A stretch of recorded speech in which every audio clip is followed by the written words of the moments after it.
Olá, crianças! Estamos chegando com mais uma videoaula para vocês, para a gente continuar estudando os nossos profetas da Bíblia. Estamos aqui com os nossos aluninhos, Sula e Salô. Como é que vocês estão? Tudo bem? Olá, tia Michele! Olá, crianças queridas! Eu estou muito bem, tia Michele! Que bom que vocês estão bem! Mais uma aula. E agora tá chegando a nossa festa. Quem tá empolgado para nossa festa? Eu estou muito empolgada!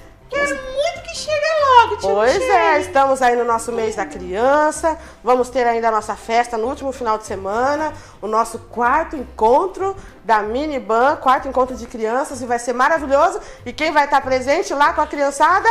Sula e Salô! Uma festa! Isso aí! Vou estar lá, quero ver todos vocês, Quero conhecer a crianças! criançada, tem Quero que vir conhecer todo todo A criançada tá curiosa para conhecer vocês dois, verem vocês de pertinho. Vai ser muito legal. Vamos para nossa aula? Vamos! Qual é o profeta que nós estamos estudando agora? Vamos ver quem lembra. Qual foi o último? Profeta. O segundo profeta maior que a gente está estudando. Profeta Ezequiel! Isso, o profeta Ezequiel. E nós vamos ler no capítulo 37, versículo 14 do livro de Ezequiel. Um versículo que fala bem assim, Sula e Salô. Porém minha respiração neles e os farei viver novamente. O que será que está falando? Que texto é esse? O que Deus está falando aqui nessa palavra? Vocês entenderam? Porém minha respiração De viver neles novamente. e viverão novamente. Vamos ver do que Deus está falando aqui. Vamos lá. Ezequiel, então, nós falamos na última aula que ele teve grandes visões. Lembra que eu falei? Sim. Teve, inclusive, algumas visões estranhas, assustadoras, algumas, assim, difíceis de entender, não é? O livro de Ezequiel, ele é grande, cheio de mistérios. Ele é até não muito estudado, assim, não é tão estudado quanto o de Daniel, o de Isaías, ou Jeremias. Acho que dos 4 profetas maiores, ele é o que a gente menos ouve falar. Mas tem uma passagem muito importante na história dele que nós vamos estudar hoje, que é quando ele teve a visão do Vale dos Ossos Secos. Já ouviram falar? Eu já ouvi, tia Michele! Salô, acho que tremeu de medo. Aí você tem medo, Salô? Tem medo de osso seco, tem medo de osso. Tem medo de fantasma, de caveira, essas coisas, Salô? Não precisa ter medo, não. A gente, inclusive, além de estar no mês da criança, está num mês aí que algumas pessoas comemoram uma data que não é nada legal para nós cristãos, para as crianças de Deus, que é o tal do Dia das Bruxas, do Halloween, né? Criança de Deus não comemora essas coisas porque nós comemoramos a vida e não a morte, não é, Sula? Exatamente. O nosso negócio aqui é celebrar a vida, a ressurreição, a salvação, só as coisas do bem. Negócio de morte, ó, não tá com nada, não é? Tanto é que a morte é o salário do pecado. Se o pecado é coisa ruim e o salário dela é a morte também não é coisa boa, né? Deixa pra lá, né? Exatamente, deixa isso pra lá. Mas então vamos falar sobre o tal do Vale dos Ossos Secos, que Ezequiel teve uma grande visão. Dizem que Deus levou o Espírito de Deus, sabe, Sula?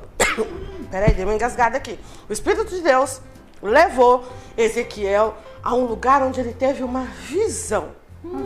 Foi o Espírito de Deus que levou ele, olha só. Não foi um sonho, foi uma visão. E ali ele viu naquele vale enorme assim, como se fosse um grande cemitério, mas sem túmulo, sabe? Muitos ossos. Montão de osso. Montão de osso. Osso é o quê? É resto de gente morta, não é?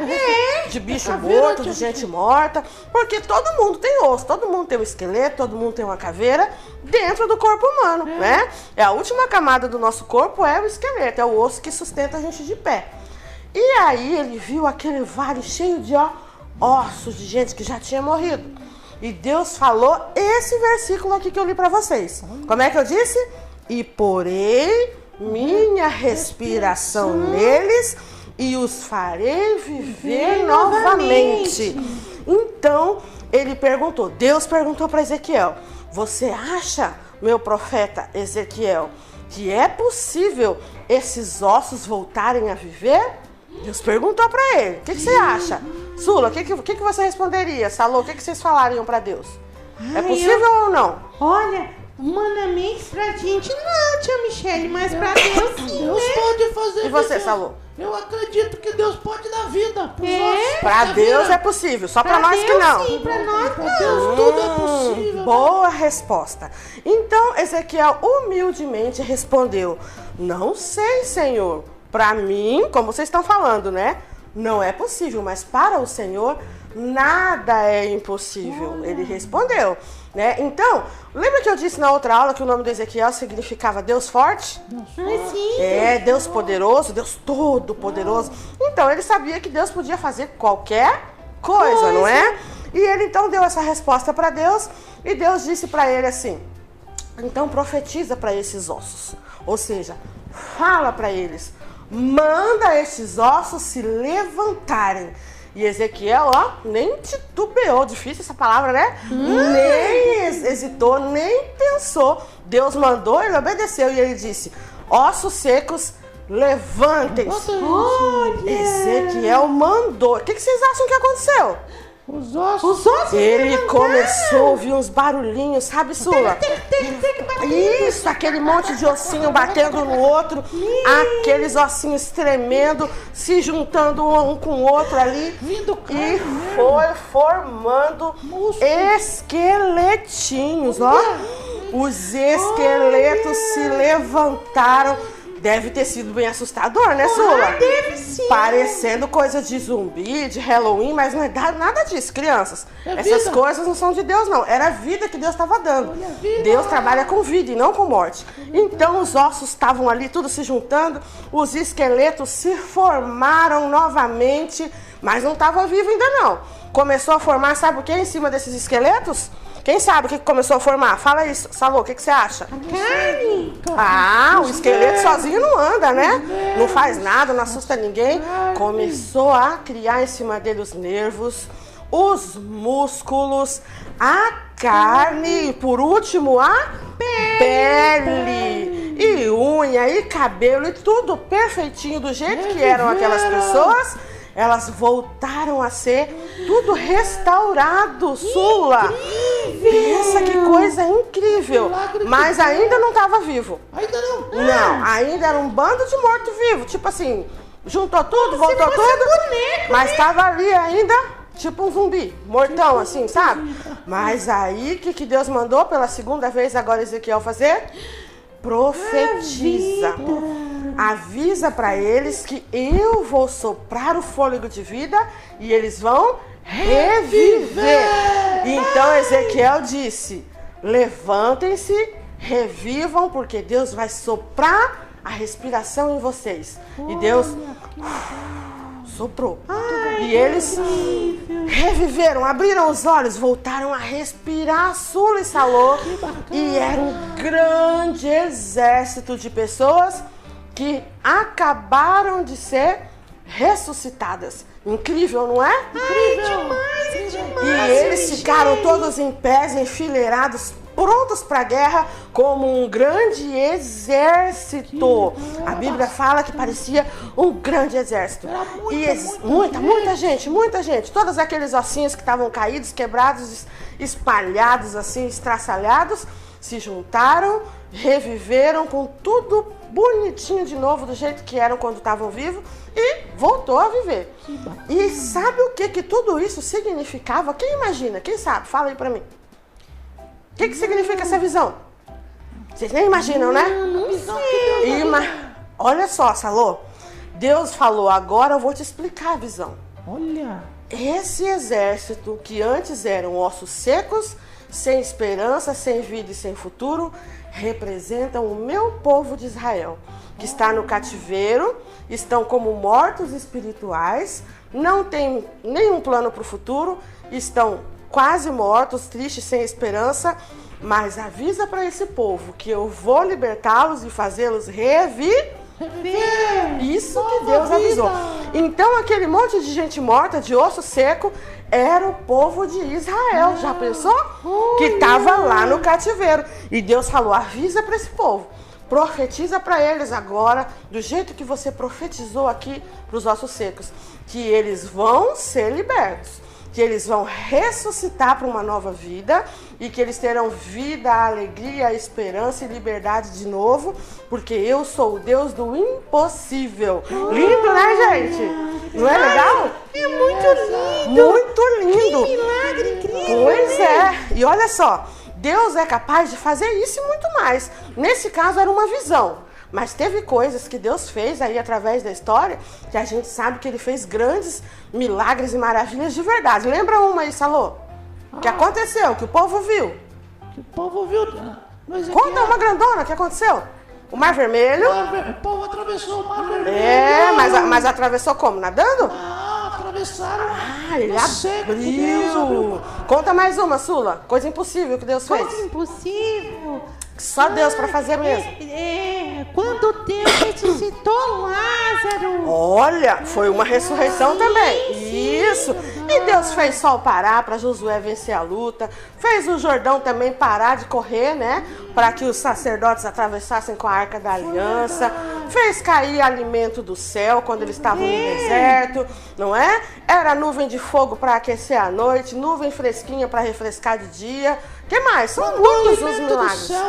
Isso, o maná caiu do céu, saiu água de uma rocha seca para matar a sede do povo. Deus é perito em milagre. Por quê? Ele criou todas as coisas, então quem comanda a natureza é Ele, sim ou não? Sim. Ele criou, Ele comanda. Quem é o criador de alguma coisa é que comanda, é que entende sobre a sua criação, não é? Então, aconteceu que Deus já realizou muitas coisas impossíveis. A gente já ouviu falar, inclusive, de um tal livro dos recordes. Já ouviram falar do Guinness Book? Que registra coisas que até parecem impossíveis. Não foram assim exatamente feitas por Deus, foram para os seres humanos, mas assim, coisas extraordinárias. Eu tenho aqui algumas, tipo, a pessoa que mais teve filhos, a mulher que mais teve filhos, ela teve 69 filhos. Muito filho. Parece impossível, não parece? Mas aconteceu. Aconteceu. Outro recorde. O maior pirulito do mundo, sabe quanto ele pesava? 1,37 toneladas. Sabor de hortelã. Tinha até sabor. O maior pirulito do mundo.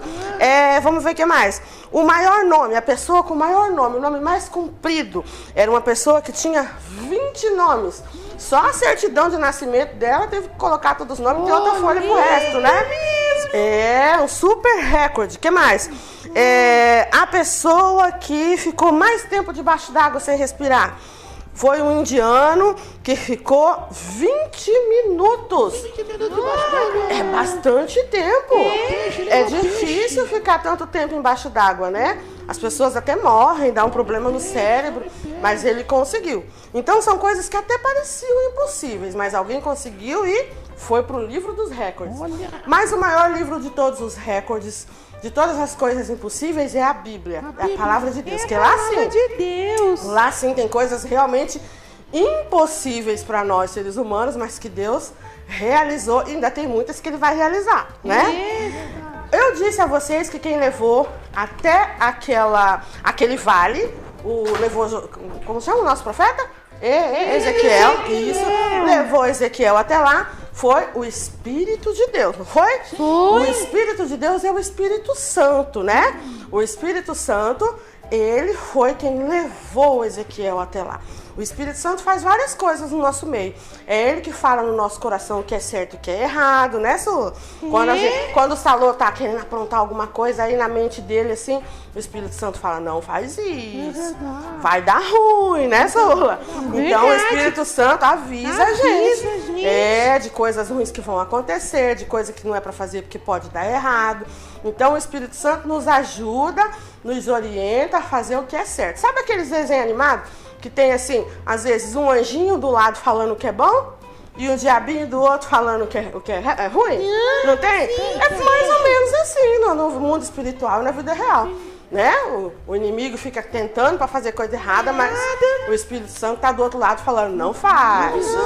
E qual é a voz que a gente tem que ouvir? O Espírito Santo de Deus, né, Michele? Isso. E a Bíblia diz que o Espírito Santo tem alguns símbolos, sabe, Sula? O primeiro símbolo do Espírito Santo é a água. O Espírito Santo é representado pela água, que é muito importante, tem muitos estudos sobre água na Bíblia. Não vou nem falar aqui, que é só pra gente mostrar, porque hoje o que interessa é a visão dos ossos. Mas vou falar um pouquinho sobre, para poder falar também da parte importante aí da visão de Ezequiel. O segundo símbolo é o vento. O vento. Quem levou Ezequiel até lá foi o vento do Espírito Santo, e aquele vento soprou e os ossos, né, voltaram a viver, criaram carne, pele, tudo, e voltaram a viver. O sopro do Espírito Santo é o vento, né? Aí tem também, ó, em algumas partes da Bíblia que diz que o Espírito Santo é fogo. É fogo. Muitas vezes pode ser consumidor. E também muitas vezes é um fogo que traz avivamento, né? Para as pessoas se alegrarem e receberem dons e fazerem a obra e coisa e tal. Também tem na Bíblia mais um símbolo do Espírito Santo, que é a pomba. Quem sabe? Agora eu quero ouvir de vocês. Conhecido, né, tia Michele? Onde é que fala que o Espírito Santo apareceu como pomba? Vamos ver quem sabe. Quem sabe? Batismo de Jesus. Isso, no batismo de Jesus, né? João Batista batizou Jesus e a pombinha veio voando, né, em cima dele. Ali era o Espírito Santo e ainda veio uma voz lá do alto falando: esse é o meu filho amado, em quem eu me alegro. O filho que me dá prazer, que me dá orgulho, que me dá alegria. Deus estava feliz com Jesus ali, dando exemplo do batismo, né? Aí tem também mais um símbolo na Bíblia do Espírito Santo, que é o azeite. O azeite é um símbolo do Espírito Santo. O azeite. A pessoa que está cheia do óleo, cheia do azeite, quer dizer que está cheia do Espírito Santo, cheia do óleo da unção. Isso mesmo, Salô. Muito bem. Temos um sexto símbolo do Espírito Santo, que é o selo. O Espírito Santo, ele marca as pessoas de Deus como se fosse um selo. Quem é de Deus tem o Espírito Santo. Então, se tem o Espírito Santo, está selado para ser um servo, para ser salvo. Então, o sexto símbolo é um selo, que nem uma carta selada, um documento selado, né? Comprovando que aquele ali pertence a Deus. E o último não é exatamente um símbolo, mas é a casa do Espírito Santo, que somos nós. Isso. Nós somos templo do Espírito Santo. Será que Ezequiel era cheio do Espírito Santo? Sim. Com certeza, né? Foi até levado pelo Espírito até esse vale, viu aquela visão assim que no princípio parecia assustadora, mas depois foi maravilhosa, não é? Então, esses são os símbolos do Espírito Santo, crianças. Isso para vocês entenderem mais um pouquinho só sobre o Espírito Santo, mas a gente vai aprender muito mais, porque Ezequiel tem várias lições aí para frente, e ele foi um profeta cheio do Espírito Santo de Deus, que realizou grandes coisas, teve grandes visões, profetizou aí muitas coisas para o povo de Deus, e a gente vai continuar aprendendo aí para frente. Combinado? Isso aí. Não vamos deixar pergunta para as crianças. As perguntas agora são todas em sala de aula. Vamos deixar aí para eles o convite e o desafio. Continuem aí se preparando para o nosso encontro que está chegando. E façam os seus vídeos, que eu desafiei a criançada. Veste a camiseta do evento, grava vídeo, põe na internet, convidando a criançada, quero ver. Tem que gravar vídeo. Vídeo lindo pra nós. Tem que trazer convidado, né, Sula e Salô? Criança cheia do Espírito Santo vai chegar cheia de convidados. Isso mesmo. Isso aí. Vamos orar? Vamos. Querido Deus, nós te agradecemos por mais este momento, te pedimos que abençoe as nossas crianças, que elas todas possam ser cheias do Espírito Santo, que sempre ouçam a voz do Espírito de Deus para fazerem o que é certo e sempre fujam do mal, fujam do que é errado, para que agradem o seu coração, assim como o Senhor se alegrou com o batismo de Jesus e disse que ele era o seu Filho amado, em quem o Senhor tem alegria. Nós também queremos dar alegria para o Senhor, também queremos ser filhos amados, filhos cheios do Espírito Santo, que fazem a sua vontade.